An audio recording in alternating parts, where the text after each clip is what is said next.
Assalamu alaikum warahmatullahi wabarakatuh, everybody. How you doing? My name is Preacher Moss, and I'm the host of the ShOUT Show. I want to welcome everybody for coming to the show and taking part of this presentation as well. I want to thank the new people who have come to the show because you know what? Every new visit is a new experience for myself and the rest of the audience. And of course, the people that tune in regularly, you know I appreciate you and thank you for coming. This is a little bit of a different vibe today. Yesterday, we had a lot of fun, and sometimes when you're dealing with the truth, the fun and the irony just makes it funny a lot of times. So I've been thinking about this a couple of weeks ago, maybe a couple of weeks ago, a week ago, I'm not sure, I can't remember. I came across a reading of Elijah Muhammad's Message to the Black Man. A comprehensive thing, and I think one of the things I did pull out of that book was just his awareness of where we were in society at that point in time. We're not talking about a fully formed identity in Muslim identity here in the United States. We're talking about brothers trying to get it together, trying to lift themselves up spiritually, emotionally, and financially off the bootstraps. But you know what? I flipped around and I said, who is giving a message to white America?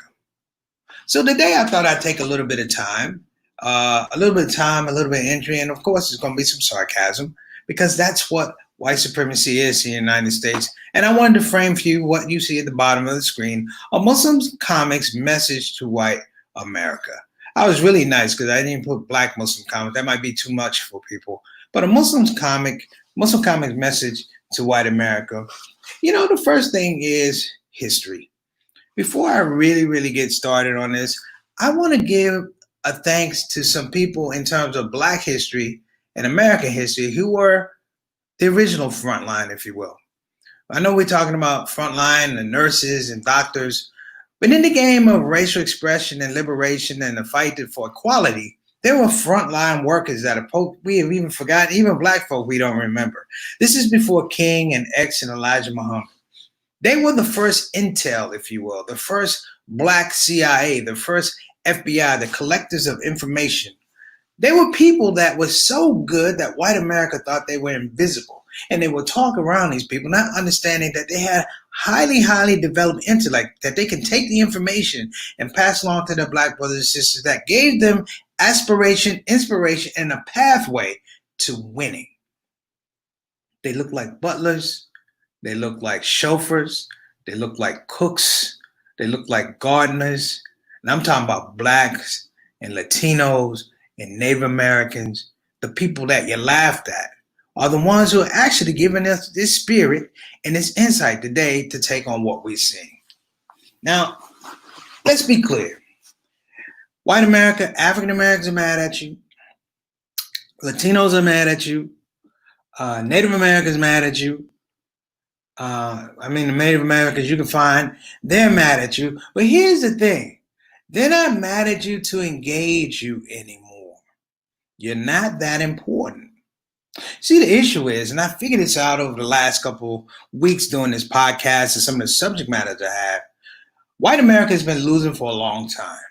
The problem is white America can't come to the reality that they may lose an African American or Latino or Native American.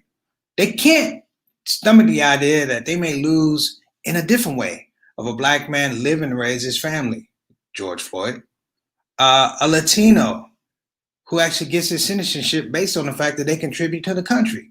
Native Americans that want to come off the reservation realize that those treaties back in the day, they were illegal. They're no good. You can give me all the casinos that you want, but you haven't given them their self-respect and dignity back.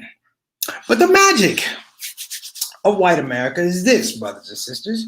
Hold on. Here it comes. Here in America, we're under this idea that white supremacy works in a way where it oppresses us, but even more, it suppresses information. The magic of being white in America, if you really want to think about it, wrap your mind around this idea. Being white in America would not even be popular or reality if it didn't have privilege attached to it. We're fighting privilege. And that privilege can't afford to have anyone else with a different perspective, anyone else with a different dream, anyone else with a different inspiration, anyone else with a different pathway for being happy unless it comes through them. I joke and I laugh, but white supremacy would allow anyone to beat them other than a black man or Latino or Native American. I mean, you guys seen it. Have you seen it? They will allow anyone to beat them. They will allow monkeys on horses to beat them. Of course, I'm referring to Planet of the Apes. You had 2 series of Planet of the Apes of monkeys and orangutans winning against the white man, and they were all right with it. People bought tickets. It became a franchise. But a black man or Latino or Native American, that can't happen. You can't win. Now, here's the real magic. White America had you figured out a long time ago. Before this Martin Luther King, there was a guy named Dr. Vernon Johns. I would encourage everybody to go research Dr. Vernon Johns, because Dr. Vernon Johns was the Martin Luther King before there was a Martin Luther King. We always look at organizations thinking the organizations will take us through. Dr. Vernon Johns pointed out something that was very, very important.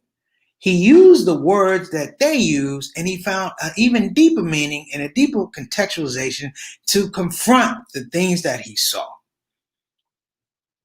Now, as a Muslim in a comic, I'm going to go to the comic part right now, because here's the deep part. White America has Black American food, has Latino American food, has Native American food, has a lot of people food. I'm going to tell you why. White America, you are not the majority. B, there's a hierarchy of white America. There's a hierarchy. Parts of white America will never get to other parts of white America. They'll get to other parts of white America, which means that you're fighting internally. And when you can't win, you turn it on everybody else that you think could be a victim. This is the magic, brothers and sisters. Mark it down. I travel all over the world. I had a tour called End of Racism. One of the greatest things about End of Racism was I got to do college tours, but I got to go all over the world, places you would never think about going, that had colleges and universities. And one thing I always say about all these spaces, even in places like Scottsbluff, Nebraska, there was always a black face there or Latino there, getting education. And what I learned is amazing, because it's so much about perception. We're talking about not a day less. They just canceled one of the longest running shows on television, Cops, because people started standing up and protesting that the show glorified police behavior. Whew. Now, let's get to the nitty gritty. Going all over the world, I realized something about white America. White America has a very, very unique ability in some regards. In some regards. Now, I say white America, I'm not saying white Americans, because there's a difference. Some people don't buy into the dream. They happen to be Caucasian, if you even want to roll with that concept, if you will. But what has happened, brothers and sisters, and I just realized it watching all the protests, white America has done a great job with compartmentalizing, if you will, the Black experience, the Latino experience, and the Native American experience. And let me say that again. They've done a great job compartmentalizing it. Let me show you how it works. In some places, let me give some shout outs. All the way from the UK. What's going on, Sister Fruits? Glad to have you. Miss Salim, thank you so much for coming. I appreciate it. They don't believe Allah made enough for people. They don't appreciate. There you go. I'm getting to that. But in this space that I'm giving the message to white America, you've been done for a long time. Your infrastructure is bad.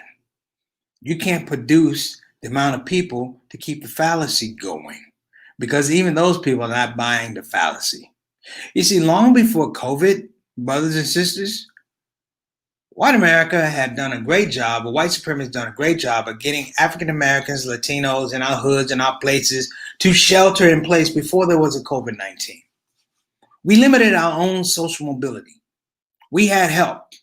Think about the brother that comes out of jail. When you come out of jail, you can't do the things you want to do. You can't be with your family. You got to go to a halfway house. And it's all these things along the way to make sure in some regards you fail.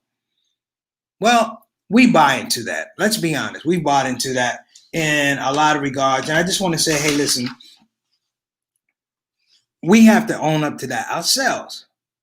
But the idea of compartmentalizing never ever hit me hard until two things. Number one, these protests, and number two, the canceling of cops. You see, the interesting thing is with white supremacy, it works in areas where there aren't a lot of minorities.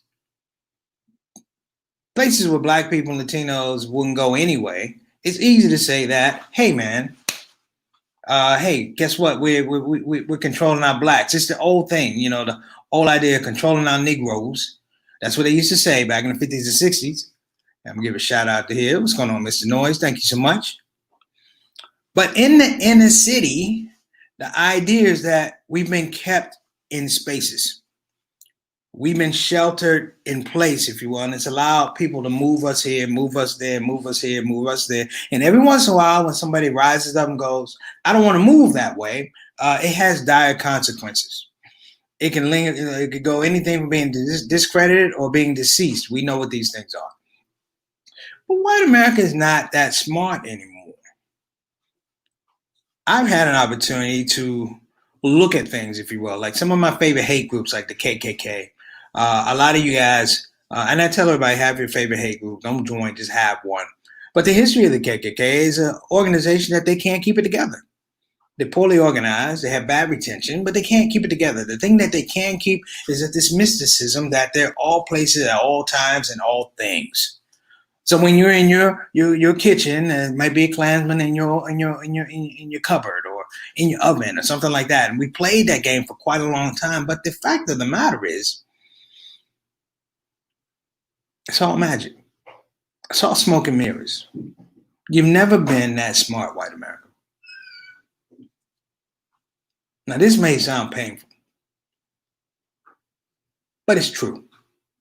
You see, the idea of white America is that we have this idea that oppression limits us.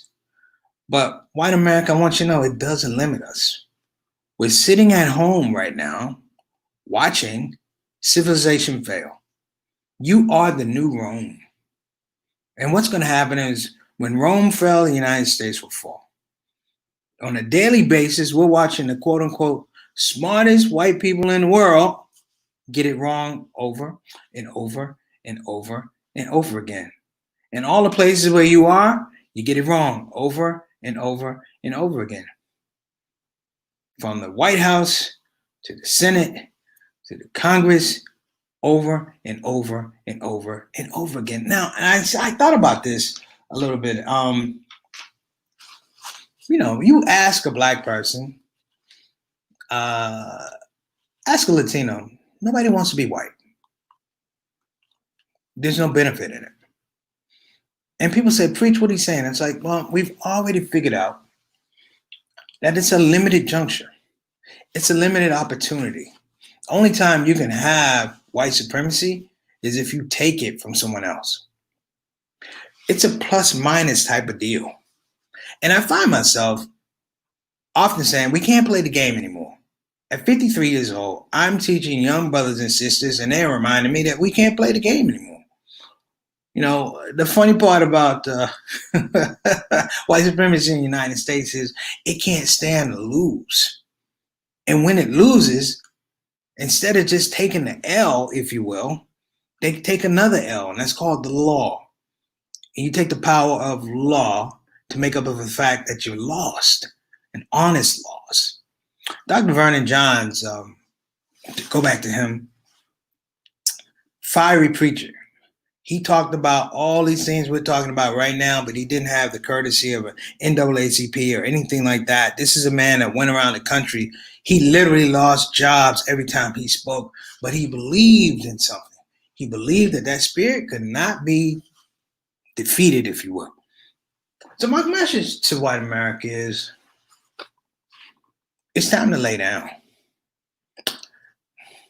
It's time to lay down.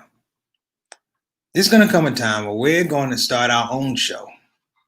It's not going to be cops. We're going to call it maybe White America in Crisis. And we're going to sit back.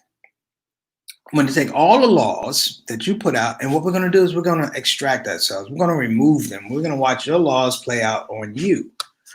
You see, the founding of America, brothers and sisters, is not a founding of America where people came over here and they immediately were successful. You know, the English came over here in the 1600s. They were successful. They were not successful.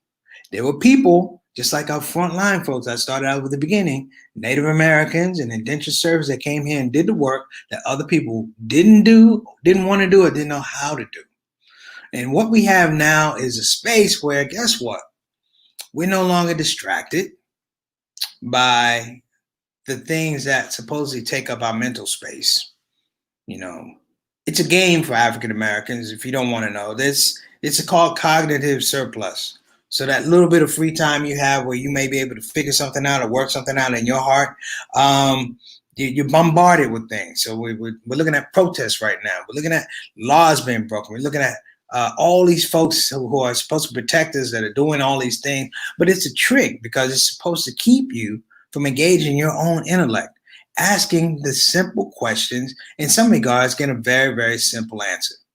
And another thing, white America, do me a favor. Please, in fact, I'm going to give a shout out. How you doing, Sister Sufyan? Assalamu alaikum. Thank you.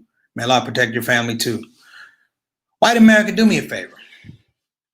Stop marching out white people who didn't do what you did.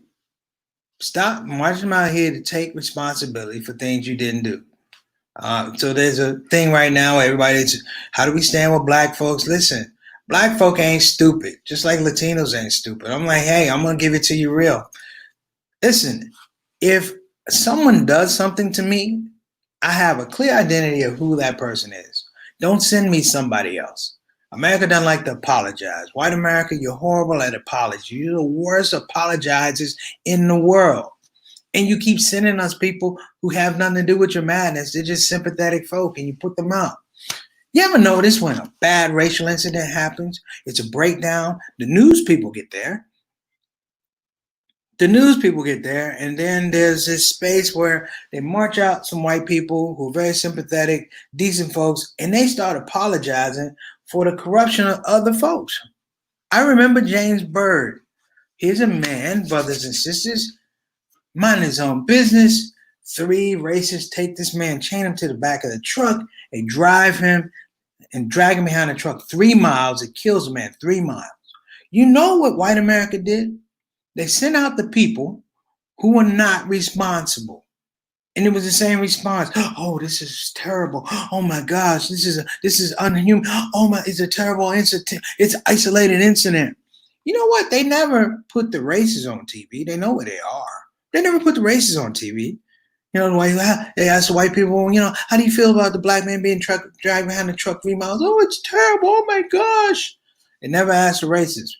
Hey, how do you feel about the black man being dragged behind the truck 3 miles? Because they're afraid of the reaction. How do you feel about that?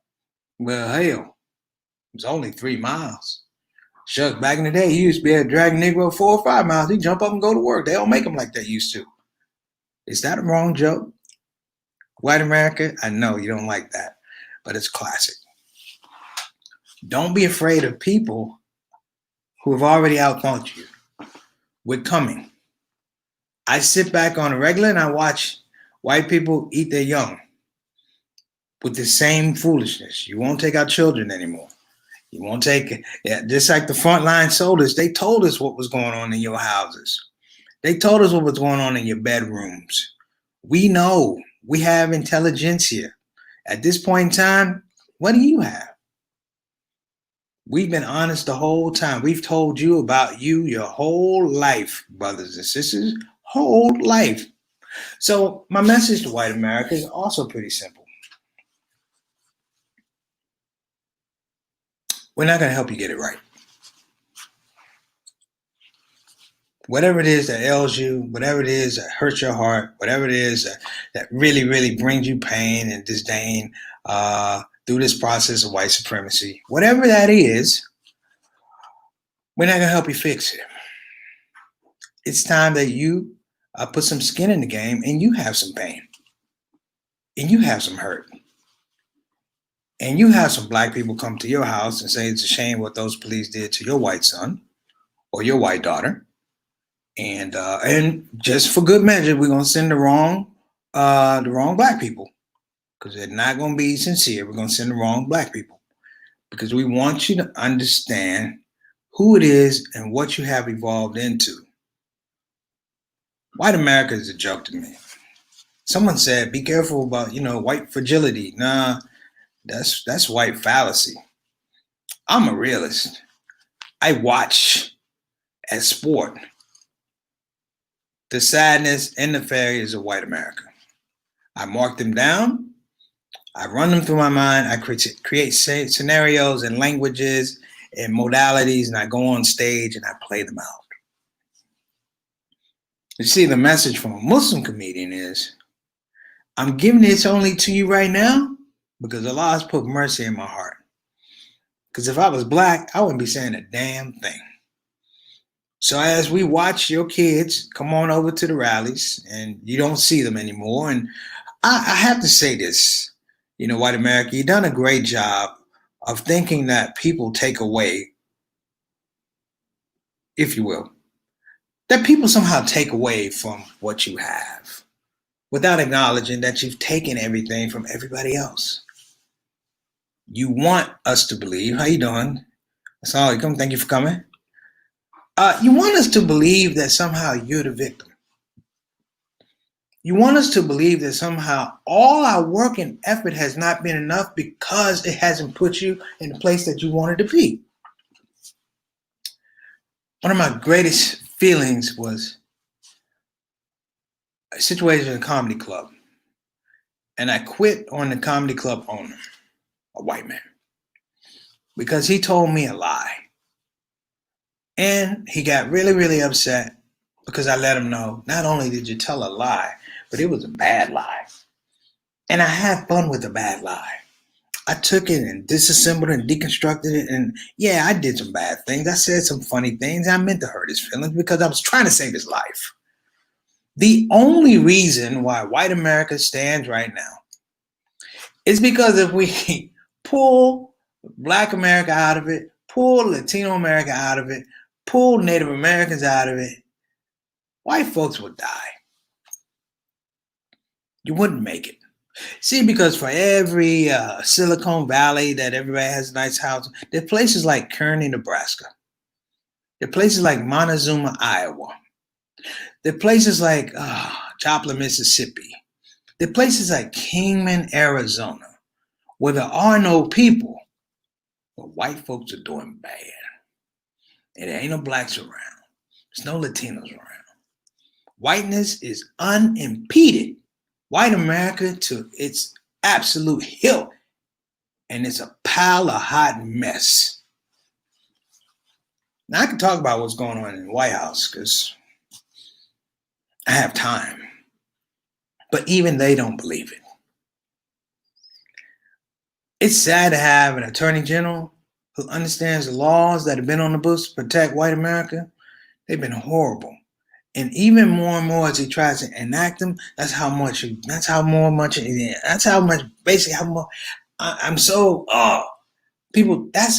much more ridiculous this thing is. Yes, this is my mama. I'm going to tell her, yeah. From now on, Black folks, Latinos, we're going to have a new Netflix. And we're going to watch white America eat their own. It already started with cops. So that takes up an hour out of their life. Which worries me because that was an hour they were occupied, not on the streets dealing with me or people like me. But more importantly, white America, let me say this. For everything I said, this might really, really hurt your feelings. My God says I have to love you because somehow, some way, you're my brother. And the sad part is we try to love you, but you don't want that love. We try to inform you, but don't want that information. We try to hold you, but you don't want that information. You would rather get hugged by an ape on a horse.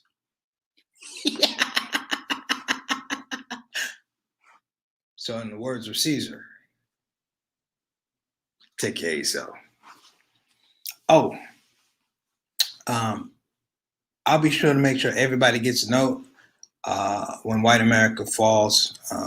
I'm hoping it's going to be on Netflix. Inshallah, Spike Lee directs it. Barack Obama is the exec producer, and all of us are extras. Bye, White America. Love you. Psych.